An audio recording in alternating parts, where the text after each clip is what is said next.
Welcome to the BobbleOn podcast, where we're committed to providing practical advice and strategies to increase your revenue, unify your team, and create accountability throughout your organization. Let's go!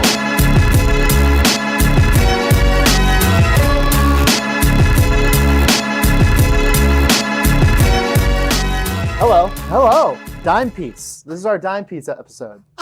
I've always wanted to say dime piece. And why is it our dime piece episode? Because it's our 10-year anniversary today of starting GNN. Big deal. A decade ago today, we started GNN. You know, two little kids with a dream, and it was a different company. So 10 years ago, started GNN. Yeah, pretty cool. Yeah, January 15th, 2010. Probably started planning about 11 and a half years ago. Yeah. Opened 10 years ago. Mm-hmm. Pretty epic. We'll have to do an episode one day of that planning phase, that year and a half of pre-GNN and what we learned in that time period, because there's some pretty interesting lessons learned. Pretty wild. Yeah. But what we thought would be difficult, what we didn't think would be difficult. That's for a different episode. Yeah. Today, we'll get into our topic for a sec, but we want to spend a tiny bit of time talking about some favorite memories. First 10 years. I'll start off. Lovely. One of my favorite memories was actually our first really difficult moment together. It involved no one else. It was early on, I would say within the first 2 months. I think I know what you're talking about. And, you know, we were jazzed up. We had just opened the company. We had, had some early sales. We were pretty excited. Difference of style in certain things, but we were all on the same page. And we realized we needed to purchase desks. And because we didn't have desks, so you and I aren't great with like style and like setting up the office, or whatever. So of course we picked like 600-pound, 400 piece desks, and avoided the installation because it was like $80. It was $80, yeah. And I think we got them on sale. It was a couple $100. We got them on sale. We said, we'll save the money. We'll come in on a Saturday and we'll bang it out. We loaded those into your Xterra, I think. They were massive. Massive. Each piece was like a full human. Yeah. And it took us not just Saturday. It took us Saturday, Sunday. I think it took us into the week and the following weekend. And we almost killed each other. And I think anyone would doing that. It was a stupid move. It was one of our worst decisions. But looking back, it was memorable because it was our first big challenge. And I remember turning over the desk at when we were finally done. We were like, we turned it over and we had drilled through the top of one of the desks 8 times. Yeah. And someone still used that desk 4 years in. They were like, hey, I'm just curious. What's with the holes there? Yeah. Put a mouse pad over it. But that was a favorite memory. Although it wasn't at the moment a great moment, it was a great memory looking back. It's vivid. I think one of my favorite memories was the very first Bobblehead Bonanza and planning through that. So our Bobblehead Bonanza was 300 plus realtors, mortgage lenders, attorneys, financial advisors, referral partners in general, not clients, get together and just celebrate the fact that we were all doing something important. We were all on a mission together. We all loved each other. We were referring each other. The vibe the very first time in that room was like, whoa. So special. It was like everyone was super caffeinated. Everyone was just so excited, like, whoa, you guys, we all work together. And to us, it was a breath of fresh air because there was a tiny bit of worry about getting all the lenders and all the realtors together. We weren't being private that they all referred us, but there's something different about all being in a room. Do they like each other? Well, it was the first of its kind because up to that point, the attorneys, the closing attorneys would throw, annual holiday parties. And what would they do? They would invite all of their realtors and lenders. And no attorneys. No attorneys. Or loan officer would host a big event and they would invite all their realtors and a couple of attorneys, but no other loan officers. This was the first of its kind where there were equal representation with attorneys, loan officers, realtors, and financial advisors. And it was like, people were on edge, but they were also really excited. They got to see people they hadn't seen in 10 years. I used to work with this person. I haven't talked to him for 10 years. The only people we cut off were insurance agents. No other insurance agents. That's true. But there were a lot of good things we did right with that party. Whereas one, we picked the Liberty Hotel, which has this huge oval shape. So you couldn't be in the middle with people in the corners. You had to work the whole big room. Cool ambiance. Really cool, uplighting and massive room. And on top of all that, we put it in January. So it was kind of a kickoff into spring market when people were a little slow. Yeah. I think all of that is pretty fun. Yeah. Related to the Bobblehead Bonanza, because we invited all the people who were already made into bobbleheads to that party. Anyone who walked in, they'd also get their bobblehead made. If we just took a photo of them, they weren't already a bobblehead. We'd take a photo of them and order it. But another favorite memory had to do with bobbleheads is really when we made the decision. I remember being on hole number 4 with you at Framingham Country Club, and we had just made the call, like the final decision to put in a $10,000 order for bobbleheads, which again, this was like a year into business, a year and a half into business. So we hadn't taken any money at the time. So it was a massive marketing cost expense that we really had no idea what the return would be. And making that decision was like the first big business decision that we could have been a flop. And it was just a vivid memory. Put that in perspective. I think it was very, very early on. I think we were taking about 40-ish grand in salary each, maybe 35. I forget the 30. amount. It was in the 30s, It was like 35 or so. And we were going to spend like 33% on bobbleheads, on an idea. It was a big risk. Yeah, on wood. Yeah. I mean, you and I talked about whittling it, but then we realized real quick that wouldn't come out right. Yeah, we have holes like the desk. Yeah. Any other memories you can think of? A lot of interesting ones. I think when we were early on in Natick, when we did like honey mustard challenge, when we would like get together as a team and see who could like make the best honey mustard sauce. That was kind of fun, and it was interesting to see us kind of collaborate on something that was just different. I think that we've always done a little bit different in the office. It's not just a happy hour after work, is what I'm getting at. We've always kind of enjoyed our team. We haven't really been great the entire time at showing appreciation to our team. We're going to get into that a little bit in the episode today, but we've always focused on our team. And I think in the last 5 years, you've done a really good job. First 5 years, it's like, thank you. It's fun looking back at all the holiday parties that we had, because we had a holiday party every year, and what the difference was, from each one. Not just who was there, but like where we were, what was being spent, and what we actually did, and the environment, the conversations, the awards that we handed out, things like that. But it's funny, you go back to almost the beginning when you think of 10 years. You naturally just go back to the beginning, and like that first door in Natick that we opened up and had GNN Insurance on, like that was just crazy to think that we had an all-in-one that only spit out one piece of paper every like 10 minutes. Absolutely wild. And to scan, to email, to fax, to everything. And we had a CRM, TAM, right? TAM applied, yeah. TAM applied that we never used. No. Never used. No. And now 10 years in to figure out how important data is, how important touch points are, to think that we were just throwing things in a filing cabinet. We were proud that we didn't really have filing cabinets for use for anything, but in actuality, we were just shoving things like an online filing cabinet. True. We really weren't doing too much. Yeah. But looking back, I mean, I think, we talked to agencies across the country, and, I think a lot of people feel pain, a lot of people feel, struggles, like everyone. And looking back and understanding that we really had no knowledge of how to run a business. True. We had no staff. We had one insurance company to start with, and really no tools, technological tools to make the job easier. No idea how to run an independent agency at all. And it worked, and it was successful from really day one, day two, because we put in the work, we hustled, we created relationships, we understood the power of giving first. Sure. We marketed and we sold well. And then, we talk a lot about all the different parts of running a business and the importance of all the different components, the structure, the foundation, but marketing and sales, it comes down to marketing and sales. In the end, we just did it.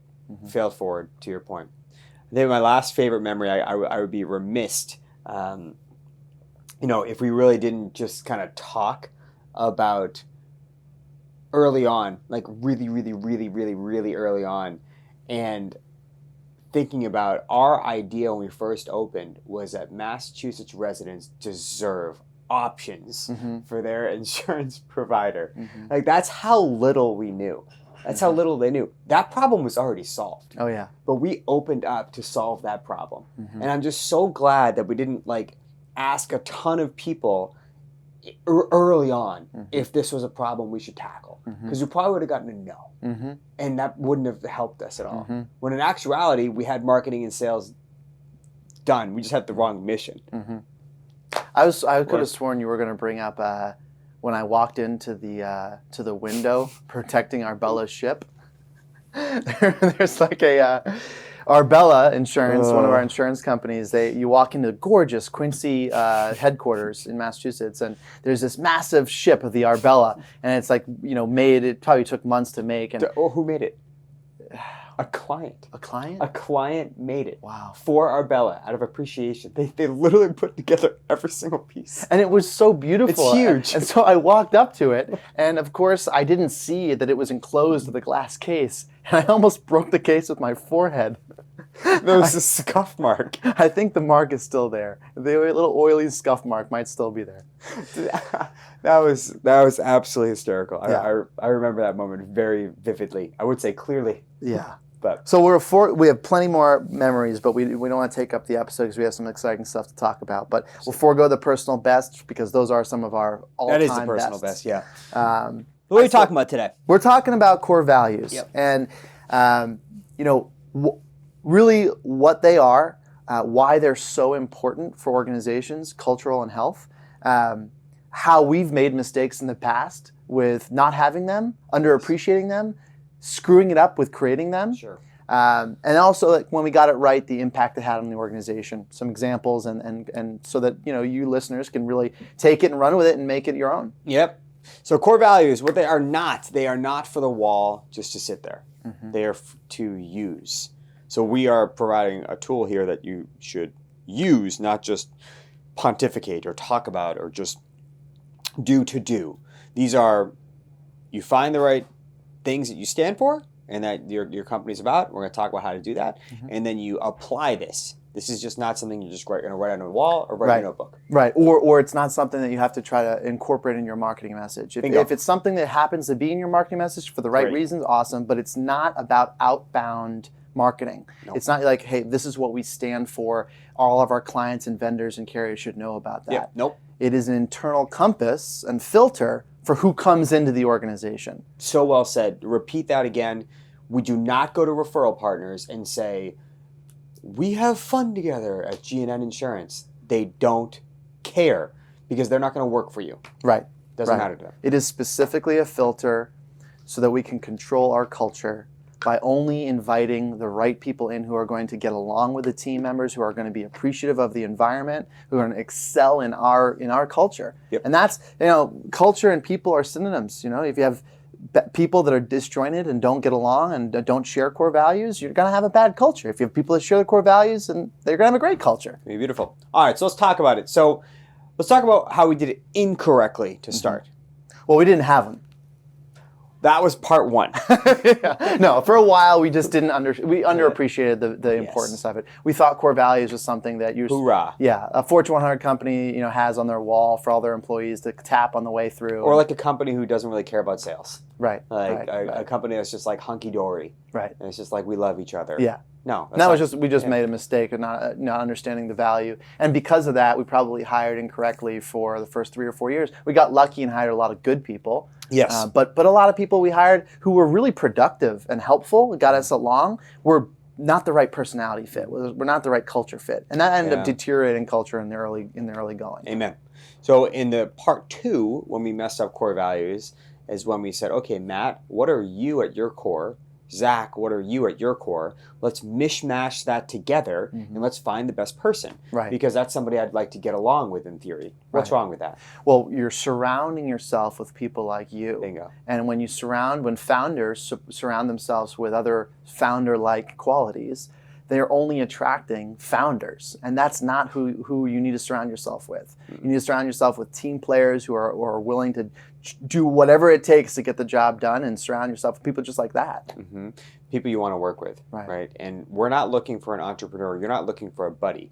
You're looking for somebody who complements your team, not necessarily you. I think we came up with competitive, determined, achievement you oriented, know, winning. Yeah. You know, I think and those are great. We both love those Sure. things. We both thrive on competition and performance Redhead. and winning. Yeah, but I don't think redhead was one of them. But you know, and then we realized quickly, and we got feedback, which was helpful. These are silly. These are just you guys, and you need to surround yourself with people that you. So you know, what is the process that we went through? We were close. We were close, like most things. The first 3 times we try them. So what you should do in a very simple way, and we've talked about this a couple times, is everybody has a couple people on your team that just stand out. You receive raving reviews about this person from your referral partners, from your clients, or other people on your team are like, I love working with Sally. I love working with Brett. Like they always put a smile on my face. Great. You tell the team, or you do it yourself, think about that person, write down all the characteristics that come to mind right away of that person. Not like what they do sometimes, who they are as people. Giving, caring, competitor, whatever it might be, the core person. Write those all down. That's the first step. Yeah.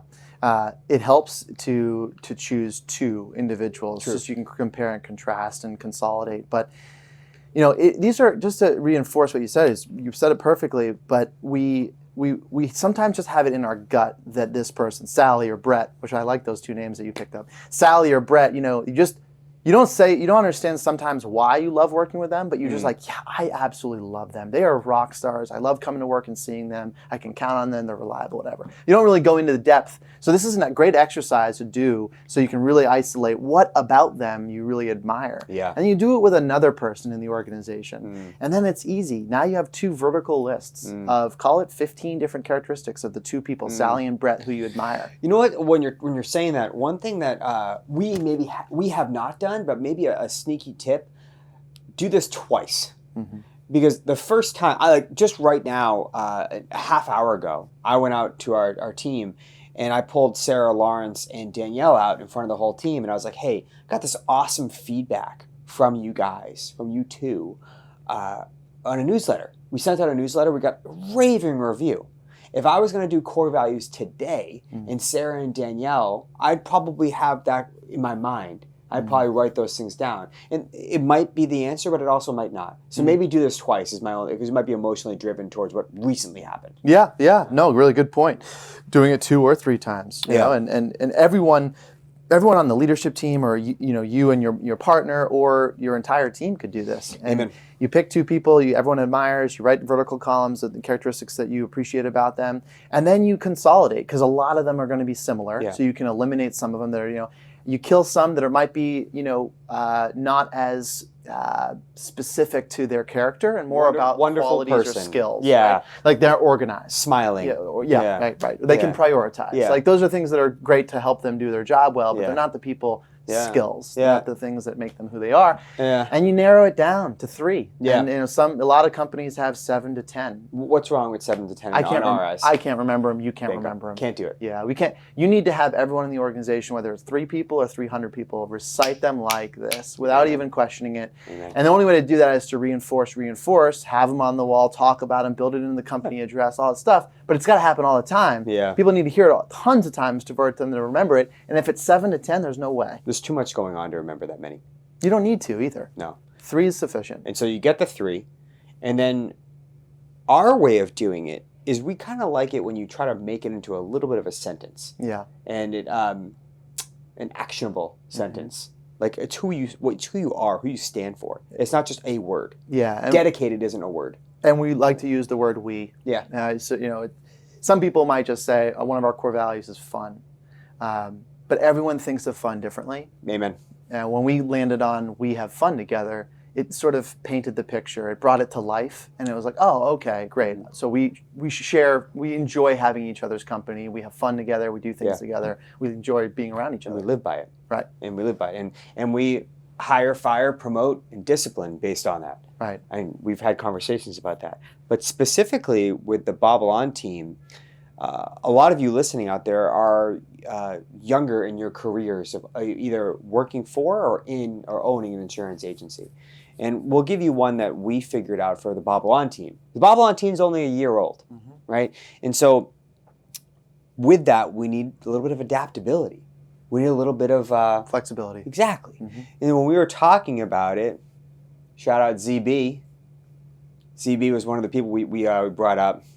Still iffy on that one. I want to do that one twice. But when we were talking about ZB, Jill and Emily, we were all in a group discussion thinking about it, and open to change came up. And we thought to ourselves, you can't fit on this team if you're not open to change. So how would we use that now as a core value? Like, what would we do with that?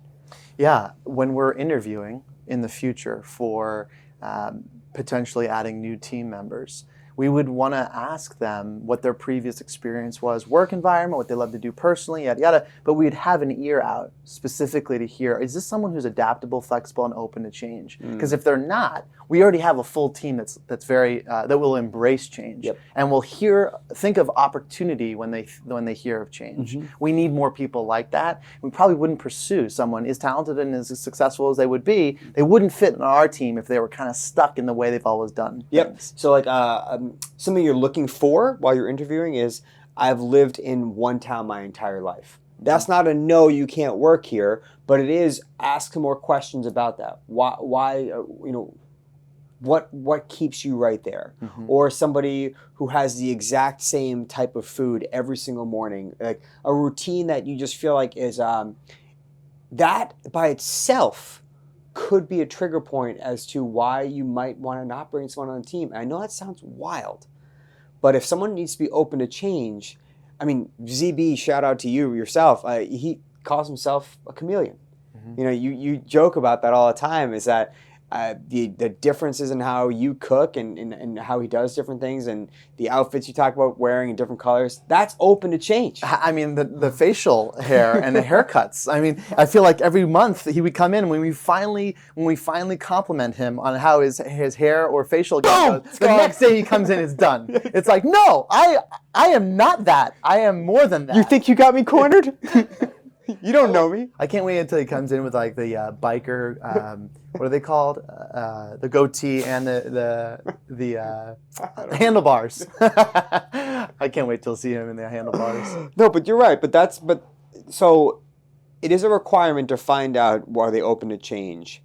Is the new employee open to change? And it could be personally, it could be professionally, but you got to hear that out. So for instance, if the person started at the help desk in their last firm and now they're director of marketing, that's open to change. Wonderful. How did you make that pivot? If the person has moved around in where they live, if the person has done different hobbies, activities, if they vacation different places. Loves to travel all different places. All works. Yeah. Loves to explore different places. Loves to have friends in different environments. Loves to make new friends. I mean, there's a lot of change and adaptability right there. And when we look at Jill and Emily, Emily by herself from Virginia, moved up here with her boyfriend. Massive change. Massive change. Jill by herself, she did like a semester at sea. She's done a lot of different things where she herself has changed, as well as changed different roles in companies and growth. She's in Miami one week, Iceland the next week. Yeah. That's a lot of change. Ton of change. I remember when we first were talking with her, she went to Miami like on just a whim, for like a day and a half, just to like see a beach and come back. Yeah. So once we've got these 3 core values, and 3 is the number, it's a magic number. You get these 3 core values, you land on the wording that really captures the essence of the value. Then you literally plaster it everywhere. You start talking about it to everyone. You build it into performance reviews about like, how are we doing here? How are you doing here? You also build it into your hiring process, your interview process. You put it on you put on the wall, every address you make to the company, you start with that, and you give examples of people in the organization, maybe not Sally and Brett, but people in the organization who exemplified core values, by specific events that happen or engagements they have with clients, whatnot. And you just continue to reinforce it. Within 6 months, everyone will be able to say it and repeat it in their sleep. And then they become the guardians of the core values. And it's true, and it's how it works, right? Because if Jill brought up to us, like, hey, the black BobbleOn shirts, like, I think we should switch it up a little bit. I think we should try yellow and blue or something just totally different. Well, at BobbleOn, we're open to change. Let's listen. Let's hear that out. Jill, thanks for bringing that up. I'm glad we can do it. As opposed to, like, set in your ways, like, A different type of company might have the exact opposite. So if your insurance agency has been around for 150 years, this is probably not your core value. Don't try to force this in there. Right. You probably should not put we're open to change. It's probably like we're stable. Yeah. It's probably a little different. And that's okay. And that's also a great reason why when you do this exercise, don't do it alone. No. Don't do it by yourself because you're only going to see it from your lens. Been you there, got to do been it with there. other people Yeah. involved. And even if you're the founder or the owner, maybe don't even include yourself in the process. Good point. Just be the one that facilitates this. If you have a group of 10 people, you pick 2 people out, and have everyone do the exercise, and then you facilitate the entire thing so everyone comes up to the 3 core values as a team, not you telling them what the new core values are going to be. I like it. Well, core values. Go do them. They're excellent. They're worth the time. And if you guys have trouble doing this, or you have hit any roadblocks, or we didn't answer something perfectly in this, which would surprise me. It's unlikely. Unlikely. But if we scooted over something, we moved too quick on something, you want to get some more clarification, reach out to us. We're happy to help. We're happy to give you some feedback on your core values. Run them by us. We'll tell you what we think. But only you can figure them out because you and your team are the ones that need to get them done. Only you can prevent forest fires. Smokey the Bear. Love it. BobbleOn! BobbleOn.